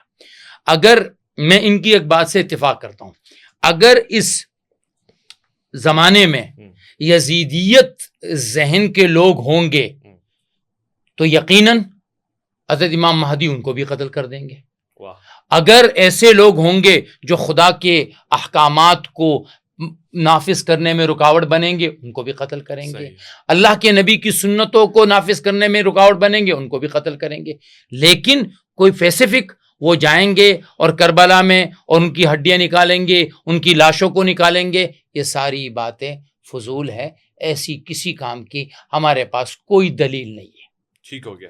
علامہ صاحب آپ کی طرف آ رہے ہیں. حضرت امام مہدی آپ فرما رہے ہیں، وجہ کیا ہے؟ یہ سوال میں نے دونوں علماء سے پوچھنا ہے، مگر یہ تو پاسبل تھا نا کہ کوئی بھی شخص ہوتا، جب اللہ نے قابلیت ڈالنی ہے تو اس میں ڈال دیتے. اہل بیت میں سے ہونا کیوں ہے، اور اسی تسلسل سے یعنی جناب سیدہ فاطمہ ہی کی اولاد میں سے ہونا، اس کی وجہ کیا ہے؟ دیکھیں، میں نے عرض کیا آپ کے سامنے کہ خداوند متعال کی ایک سنت ہے کہ سورہ انعام کی آپ اگر آیات پڑھیں شاید 80 سے 85 تک ہیں. اچھا. کلن ہدینا ونوحن ہدینا من قبل ومن ذریته داود وسلیمان وایوب ویوسف وموسیٰ وہارون وکذلک نجزی المحسنین وزکریا ویحییٰ وعیسیٰ والیاس کل من الصالحین واسماعیل والیسع ویونس ولوطا کلن فضلنا علی العالمین ومن آبائہم وذریاتہم واخوانہم واجتبیناہم وہدیناہم الی صراط مستقیم. کہ اللہ رب العالمین یہ فرماتا ہے کہ نبی کے بعد جو بھی نبی آیا یا تو نبی کا بیٹا تھا یا نبی کا بھائی تھا.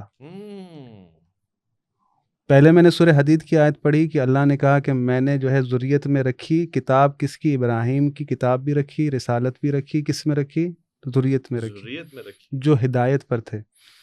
تو رسول خدا صلی اللہ علیہ وآلہ وسلم نے جو یہ کہا ہے کہ مہدی ہم میں سے ہوں گے, تو یہ رسول خدا صلی اللہ علیہ وآلہ وسلم کی جو آیت تطہیر کی مصداق جو اولاد ہے یہ ان کے لیے, کیونکہ اللہ کی طرف سے انہیں طہارت بخشی ہوئی ہے, اللہ کی طرف سے انہیں علم عطا کیا ہوا ہے, اللہ کی طرف سے جو ہے انہیں دانائی عطا کی ہوئی ہے, اللہ کی طرف سے انہیں شجاعت و تمام کے تمام امور جو ہیں وہ عطا کیے ہوئے ہیں. اس لحاظ سے یہ ضروری ہے کہ اسی طہارت کے مصداق ہونے چاہیے جو اللہ کے ارادے میں شامل ہے, کیونکہ خداوند متعال جب گزشتہ انبیاء کے لیے اس نے یہ قانون بنایا ہے کہ انہی کی اولاد میں سے جو ہے ذریت میں انبیاء کو رکھا ہے, تو یہ قانون اگر یہاں پر اگر ہم کہیں کہ رسول کے بعد رسول کی آل میں, تو اس میں تعجب کی بات نہیں ہے.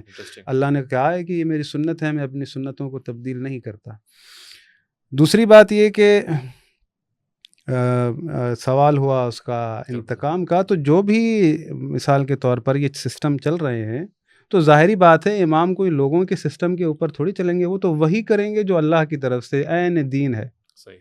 تو جب عین دین نافذ ہوگا تو جو سلسلے چل رہے ہیں, تو کئی لوگ ہیں اس میں کسی ممکن ہے ہر فرقے کے لوگ ہوں جو اس نظام کو جو چلا رہے ہیں, تو وہ پریشان ہو کہ بھئی ہم جو اس سسٹم سے چل رہے ہیں آپ کس طرح سے جو ہے نا وہ سارے سسٹم کو, تو مخالفت تو ہوگی. تو جو نظام کا جو ساتھ دے گا, جو نظام چل رہے ہیں اللہ کے نظام کے خلاف جو بھی کھڑا ہوگا امام مہدی اس کے خلاف کھڑے ہوں گے. تو دوسری بات جو سوال اٹھا کہ رسول خدا صلی اللہ علیہ وآلہ وسلم نے ان کی غیبت کا ذکر نہیں کیا, تو یہاں پر میں چاہتا ہوں رسول خدا سے لے کر امیر المومنین سے لے کر تمام کے تمام ائمہ معصومین نے ان کی غیبت کا ذکر کیا, حالانکہ وہ آخر میں آنے تھے. اچھا کیا ہے آپ کہہ رہے ہیں؟ بالکل کیا ہے, اور ہمارے پاس جو روایتیں موجود ہیں, قرآن کی آیت ہے کہ قل ارأیتم ان اصبح ماؤکم غورا فمن یأتیکم بماء معین. اے محمد ان سے کہو اگر زمین کا پانی خشک ہو جائے, تمام پانی خشک ہو جائے, تو کون ہے اللہ کے سوا تمہیں میٹھا پانی پلائے. یہاں پر جو روایت ہمارے پاس موجود ہے, رسول خدا صلی اللہ علیہ وآلہ وسلم سے سوال ہوا, حضرت عمار یاسر نے کیا, تو رسول خدا صلی اللہ علیہ وآلہ وسلم نے فرمایا کہ اے عمار, جہاں حق ہوگا وہاں علی ہوگا, اگر ساری دنیا ایک طرف چلے اور علی ایک طرف چلے تو اس طرف چلنا. اس کے بعد حسن, پھر حسین, پھر اسی طرح رسول خدا نے اپنے اوصیاء کے نام لیے, پھر کہا کہ ان میں جو 12واں ہے اس کے لیے غیبت ہے. پھر رسول خدا نے آیت پڑھی کہ کون ہے جو تم اگر اللہ تمہارا پانی اٹھا لے تو اللہ کے سوا تمہیں پانی میٹھا پانی پینے کو دے. تو یہاں پر جو پانی سے مراد ہے, کیونکہ تعویل قرآن کی جو ہے وہ اہل بیت زیادہ جانتے ہیں, وما یعلم تاویلہ الا اللہ والراسخون فی العلم. تو یہ میٹھا پانی جو ہے کون اللہ کے سوا دے, تو یہ در حقیقت غیبت کی طرف اشارہ ہے. اچھا. دوسری آیت ہے سورہ جن کی, وَاللَّوِ اسْتَقَامُوا عَلَى الطَّرِيقَةِ لَأَسْقَيْنَاهُم مَاءً غَدَقًا. اگر تم اللہ کی طریقت پر استقامت سے رہو گے تو اللہ تمہیں ڈھیر سارا پانی پینے کا فراہم کرے گا. اگر مثال کے طور پر کوئی اللہ کی طریقت پر نہیں ہے, یہاں پر ہمارے دنیا میں بہت سارے ہندو ہیں, بہت سارے عیسائی ہیں, بہت سارے یہودی ہیں, اللہ کی طریقت پر نہیں ہے, پانی تو ان کو بھی مل رہا ہے, پانی تو سب پیتے ہیں. صحیح. اللہ کہہ رہا ہے اگر میری طریقت پر رہو گے, استقامت کے ساتھ میرے راستے پر رہو گے, تو ڈھیر سارا پانی پینے کو دوں گا. یہ آیت جو ہے بڑا سوال ہے کہ پانی تو ہم پی رہے ہیں, سب کے سب انسان دنیا کے پی رہے ہیں, پھر یہ پانی پینے کا فلسفہ کیا ہے؟ پانی میٹھا بہت سارا پینے کو دوں گا. در حقیقت امام ہوتا ہے اللہ کی طرف سے, جسے علم عطا ہوتا ہے, رسول خدا کے علم کا وارث ہوتا ہے. جب رسول خدا مبعوث ہوئے تھے اس وقت علمی استطاعت جو ہے, کوشچن سوال اس قدر نہیں تھے. جیسے جیسے لوگوں کی استطاعت بڑھے گی ان کے سوال بڑھیں گے، تو اللہ نے یہ نظام رکھا ہے کہ جو علمی تشنگی ہے وہ لوگوں کی بجھتی رہے، ایسا شخص موجود ہو جو لوگوں کے ساتھ ایسی گفتگو کرے، ان کی جو علمی تشنگی ہے اسے ختم کرے۔ تو اگر میری طریقت پر رہو گے، میرے چنے ہوئے لوگوں کا انتخاب کرو گے، ان کی اطاعت میں چلو گے، تو تمہیں ڈھیر سارا پانی ملے گا، یعنی علم وسیع ملے گا ان کے ذریعے سے، جسے ڈھیر سارے پانی کے ساتھ تشبیہ دی گئی ہے۔ یہ ائمہ جو ہے جو سلسلہ ہے، ان کو جو علم دیا گیا، میں اس کے بارے میں بات کر رہا ہوں۔ تو پھر یہ آیت جو ہے کہ بھائی اگر یہ پانی تم سے لے لیا جائے، یعنی در حقیقت غیبت میں امام کو لے لیا جائے، تو پھر وہ علمی تشنگی جو ہے وہ تمہارے سوالات کا کیا ہوگا؟ پھر تمہاری علمی تشنگی کو کون پورا کرے گا؟ تو یہ جو غیبت میں جانا ہے، میں نے آپ کے سامنے عرض کر دیا کہ یہ در حقیقت ہماری آزمائش ہے۔ اچھا، کہ اللہ رب العالمین جو ہے انسانوں کو آزمانا چاہتا ہے۔ یہ آزمائش کتنا عرصہ رہے گی؟ دیکھ، اللہ جانتا ہے کہ کب امام کا ظہور ہوگا۔ کسی بھی نہیں امام نے کوئی نہ وقت معین کیا، وقت معین کرنا در حقیقت گناہ ہے، یہ اللہ کے امور میں سے ایک امور ہے۔ اللہ جب چاہے گا ان کا ظہور ہوگا۔ یہ باتیں آپ جانتے ہیں کہ یہ پیشن گوئیاں کی گئی ہیں کہ جب دنیا میں ظلم بہت زیادہ ہو جائے گا۔ آپ دیکھ رہے ہیں کس قدر دنیا میں ظلم بڑھ چکا ہے۔ کب نہیں ہے ظلم؟ میں کہتا ہوں، میرا ایک سوال ہے کہ کب نہیں ہے دنیا میں ظلم؟ کیونکہ جو مہلت میں نے آپ سے کہی کہ ہر وہ شخص جو علم اٹھائے گا حکومت کا، اسے مہلت دی جائے گی کہ آپ اپنے تمام تر جو بھی آپ کے ہیں تیر وہ پھینک دیں کہ بھئی آپ دنیا میں، لیکن جب تمام کے تمام لوگ ناکام ہو جائیں گے تو اللہ جو ہے وہ مہلت کو تمام کرے گا، تمام اور لوگ ناکام ہو جائیں گے تب مہلت ہی تمام ہو جائے گی۔ ٹھیک ہے صاحب، یہی سوال آپ سے گھوم کے ایک الگ انداز سے کہ سیدنا امام مہدی اہل بیت میں صحیح کیوں ہے؟ اس کی وجہ خاص کیا ہے؟ وہ ذریت والی بات تو مجھے سمجھ میں آئی، میرے دماغ کو لگی کہ اللہ نے یہ منصوبہ بنایا ہے، مثلا آل ابراہیم میں سے رکھا ہے تو یہ اس کی مرضی ہے، اس کی منشا ہے، مگر کیا یہ ہمیں اس طرف اشارہ دے رہا ہے کہ ہم نہیں کر سکتے وہ کام جو اہل بیت کر سکتے ہیں؟ بے شک، اس میں کوئی شک نہیں ہے کہ اہل بیت کا جو ایک مقام اللہ کی نگاہ میں ہے اور اللہ کے نبی کے مقام میں ہے، وہ مقام کوئی اور بنا ہی نہیں سکتا۔ میں حضرت ابن عباس رضی اللہ تعالیٰ کی ایک عجیب بات آپ کو بتا دوں۔ فرمانے لگے کہ ایک ہے اہل بیت کا احترام، ایک ہے کچھ لوگوں کی ہمارے اوپر فضیلت۔ مفہوم بیان کر رہا ہوں۔ فرمایا افضلیت کے لیے شاید میں ابو بکر کو افضل مان لوں، لیکن اگر مجھے ایک حکم ابو بکر رضی اللہ عنہ دے اور ایک حکم مجھے علی رضی اللہ عنہ دے، یعنی یہ کام کر لو یا یہ کام کر لو، حکم شرعی نہیں بلکہ حکم دنیاوی امور میں، تو میں حضرت علی رضی اللہ عنہ کے حکم کو مکمل کرنے کے لیے پہلے دوڑوں گا، کیونکہ اہل بیت کے حق ہم پر دوسروں کے بنسبت زیادہ ہے، ڈبل ٹرپل ڈبل۔ کون فرما رہا ہے؟ یہ عبداللہ ابن عباس رضی اللہ عنہ۔ حضور صلی اللہ علیہ وسلم نے کیا فرمایا؟ اس کا وہ میری اولاد فاطمہ میں سے حسن، اور پھر اس کا نام میرے نام جیسے۔ کیوں؟ یہ دنیا ظلم اور گف اندھیرا تھا، اس کو روشن کیا حضرت محمد مصطفیٰ صلی اللہ علیہ وسلم۔ پھر یہ دنیا ایک مرتبہ گف اندھیرے میں جائے گی، ظلم میں جائے گی، ایسے لوگ اپنے گناہوں کے لیے جواز تلاش کریں گے، شراب کو شربت کا نام دیں گے، موسیقی کو جو ہے وہ روح کی غذا کا نام دیں گے، اپنے میں لگیں گے۔ ایسے میں پھر اللہ نے اس امت کو روشن کرنا ہے تو نور محمد سے ہی وہ روشن ہو سکتا ہے، اہل بیت محمد سے ہی روشن ہو سکتا ہے، اس کے بغیر روشن نہیں ہو سکتا۔ آپ آج بڑی پیاری گفتگو فرما رہے ہیں۔ کون لوگ ہیں جو آپ کو نازبی کہتے ہیں؟ کن وجوہات پہ؟ اب ایسی کوئی بات ہی نہیں نظر آ رہی۔ اب میں 2-3 باتیں جو حضرت نے فرمائی ہے، علامہ صاحب نے، ایک بات تو انہوں نے یہ کہی کہ سن سے صحابہ کا جانا، تو میرا ان سے مطالبہ ہے ان روایات کا، ایسی کوئی روایت موجود نہیں۔ ابھی گزشتہ دنوں ہمارے جمعیت علماء اسلام کے ایک سن کے بڑے ہیں، انہوں نے 3 روایت بیان کی۔ ایک تو کہنے لگے کہ جی یہ جو اجرک ہے نا، یہ اللہ کے نبی نے پہنا ہے، سغرو صاحب فرما رہے تھے، تو آپ نے نام ہی لے لیا، تو پھر اس پر باقاعدہ میری تحقیق ہے کہ یہ تینوں باتیں ان کی درست نہیں ہے۔ میں نے تحقیق لکھی، نہیں کوئی ہے اس میں۔ یہ حضور صلی اللہ علیہ وسلم سے ایسی چادر پہننا جس میں لال اور ہرا رنگ اس طرح ہے، لیکن یہ اجرک جیسے جو ہے نا یہ رنگ یہ نہیں ہے۔ دوسری بات جو انہوں نے ابھی 2 آیتیں پڑھی، میں پھر اس بات پہ آتا ہوں کہ اصول تفسیر کا اتنا بڑا فرق ہے کہ ایک کانٹینٹ جو کہ قرآن بیان کر رہا ہے ایک جن کے زبانی، وَأَنَّا مِنَّا صَالِحُونَ وَمِنَّا الْقَاسِطُونَ، ایک ہم میں سے اچھے ہیں، ایک برے ہیں، جو برے ہیں وہ ایسے ہوں گے، جو اچھے ہیں ان کو ہم پانی پلائیں گے. اس کانٹینٹ کو آپ اٹھا کر مہدی پر فٹ کر رہے ہیں. یہ آپ لوگوں کا جگرا ہے، یہ آپ لوگوں کا علم ہے. ہم اس علم سے انکار کرتے ہیں. تبارک الذی کی آیت میں جو کہا کہ وہاں قرآن ایک کانٹینٹ لے کر آ رہا ہے، اللہ رب العزت کی قدرتوں کو بیان کر رہا ہے کہ وہ کون ذات ہے جو پرندوں کے پروں کو یوں رکھتا ہے اور پھر اگر ان کو نہ رکھے تو زمین پہ گر جائے، کرتے کرتے کرتے کون ہے جو اگر تمہارے پاؤں پانی زمین کے اندر چلا جائے تو کون تمہیں پانی پلا دے گا.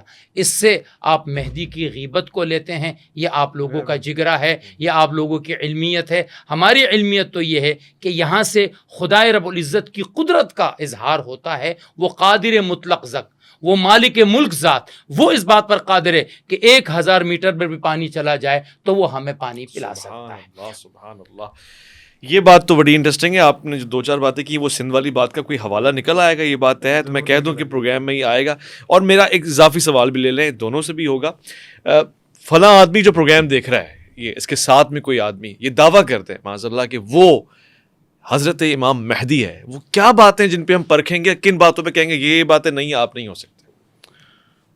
دیکھیں، تفسیر جو میں نے آیت پڑھی تھی، ترجمہ، پھر وہ اصل میں کیا ہے کہ ہاں، یہ جو روایتیں تھیں امام جعفر صادق علیہ الصلوۃ والسلام نے جو کہی ہیں وہ میں نے بیان کی ہیں، اپنی طرف سے کوئی بیان نہیں کیا. میں نے جو آپ نے سوال کیا ہے اس کے اوپر آتا ہوں، پر تھوڑا سا جو ہے وہ ضروری بن گیا ہے کہ اس مسئلے کو سمجھا جائے. دیکھیں، قرآن نازل ہوا ہے عربی کتاب میں، عربی زبان میں. آج بھی اعتراض ہوتا ہے کہ قرآن عربوں کے لیے آیا ہے، ہمارے لیے نہیں ہے. تو یہ ممکن ہی نہیں تھا کہ ہر قبیلے کے لیے، ہر گروہ کے لیے، ہر زبان کے لیے جو ہے نا الگ سے کتاب اتاری جائے. بالکل. یہ صاحب کتاب میں خدا نے یہ کمال رکھا ہے کہ وہ جب لوگ اس سے آ کر پوچھیں کسی بھی زبان کے ہوں، وہ ان سے ان کی زبان میں بات کرے. یہ ممکن ہی نہیں کہ ہر زبان میں جو ہے ایک الگ سے نبی جائے، الگ سے حجت قائم ہو. ایک ہی زبان میں، کیونکہ پھر اگر مختلف زبانوں میں مختلف کتابیں ہوتی تو کتاب کی نہ عزت رہتی، نہ اس کا وہ وقار رہتا. مختلف کتابیں تو اختلاف مزید بڑھ جاتے ہیں. یہ صاحب کتاب میں جو ہے خدا نے یہ کمال رکھا ہے کہ وہ لوگوں سے ان کی زبان، ان کے جو ہے وہ اس کے حساب سے بات کرے. تو ہم یہ کہتے ہیں کہ جب امام مہدی آئیں گے تو وہ لوگوں سے ان کی زبان میں بات کریں گے. امام رضا علیہ الصلوۃ والسلام سے ہمارے پاس یہ بھی روایت ہے کہ سندھ سے لوگ گئے ملنے، انہوں نے ان سے سندھی زبان میں بات کی. اچھا. تو یہ کوئی اچنبے کی بات نہیں ہے کہ مثال کے طور پر رسول خدا صلی اللہ علیہ وآلہ وسلم کے پاس سندھ سے لوگ گئے یا انہوں نے بات کی، یا یہ ایسی کوئی وہ نہیں ہے کہ ان لاجیکل بات ہو جس پہ پریشان ہوا جائے. دوسری بات یہ ہے کہ ان لاجیکل بات نہیں ہے حافظ صاحب، لیکن آپ علیہ الصلوۃ والسلام کی صبح شام دن رات یہاں تک کہ آپ کے جنابت کے غسل تک کی روایت ہمارے سامنے موجود ہے. سندھ سے وفد کا آنا تو بہت بڑی بات ہے. تو کسی وفد کا آنا اگر آپ کے پاس روایات نہیں ہے تو یہ جھوٹ ہے. آپ کا ماخذ کچھ اور ہے، ہمارے پاس یہ مان لیجیے، نظام کچھ اور ہے. آپ کے پاس ہیں نہیں. دیکھیں میری بات سنیں نا. جو راویان ہیں، جو مثال محدثین روایتیں لکھ رہے ہیں، وہ سفر کر رہے ہیں، لوگوں سے پوچھ رہے ہیں کہ ہمیں رسول خدا کی جو ہے حدیث بتائی جائے. تو وہ نہ فلاں نے فلاں سے کہا، فلاں نے فلاں سے کہا. تو جب یہ راوی مثال محدثین موجود تھے، اس وقت امام زین العابدین بھی تھے. تو ضروری یہ تھا کہ رسول خدا کی وصیت کے مطابق کوئی آتا امام زین العابدین سے پوچھتا کہ اے فرزند رسول، آپ کے بابا حسین کیسے نماز پڑھتے تھے؟ اگر امام حسین کو صحابی کا ہی درجہ دیا جائے تو مسئلے حل ہو جاتے. ایک عبادت کے اندر ہی جو ہے نا کتنے مسائل ہیں طریقہ کار کے اندر. تو یہ عقل کو سمجھ میں نہیں آتی. آپ فرما رہے ہیں غسل اور جنابت کی بھی روایات ہمارے پاس موجود ہیں. نماز تو دن میں 5 مرتبہ پڑھی جاتی ہے، تو اس میں اختلاف کیوں ہے پھر؟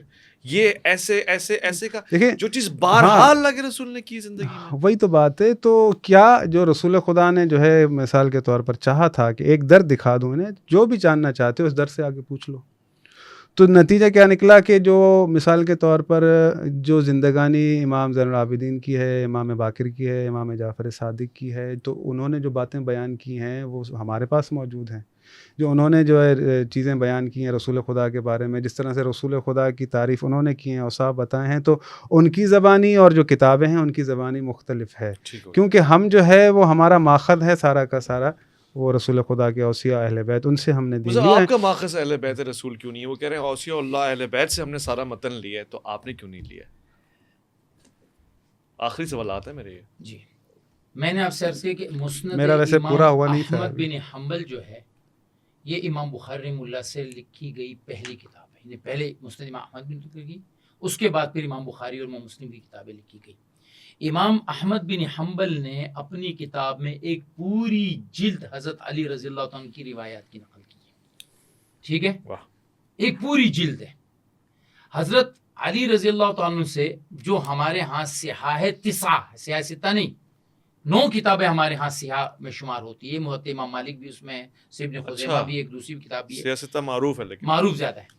ان میں حضرت علی رضی اللہ عنہ سے تقریباً 500 کے قریب روایت. اللہ اکبر، ماشاءاللہ. دیکھنا چاہیے 500 آپ کو میں یہاں پر اس پروگرام میں نہ دکھا سکا، آپ کا جوتا میرا سر بس. آپ کا سر سلامت رہے. ٹھیک ہے، تو یہ روایتیں جو ہے نا وہ احکام کی ہونی چاہیے، پتہ چلے کہ کیسی نماز اب یہ تو آپ فرمائشی پروگرام کریں گے. نہیں تو میں امام احمد بن حنبل کو زندہ تو نہیں کر سکتا ہوں کہ آپ یہ فرمائشی، اب مثال کے طور پہ کوئی قصہ ہو اس میں امیر المومنین کا ذکر ہو، وہ الگ چیز ہے. جو ہوں گی وہ میں آپ کو دکھاؤں گا. اچھا، یہ بھی اس کی ضمن میں امام نسائی کو شہید کیا گیا تھا. میں ابھی آتا ہوں اس جی. میں جو وہ میں نے کہا نا میں شیعہ ہوں، اس میں امام نسائی بھی میرے سب سے بڑے امام ہیں.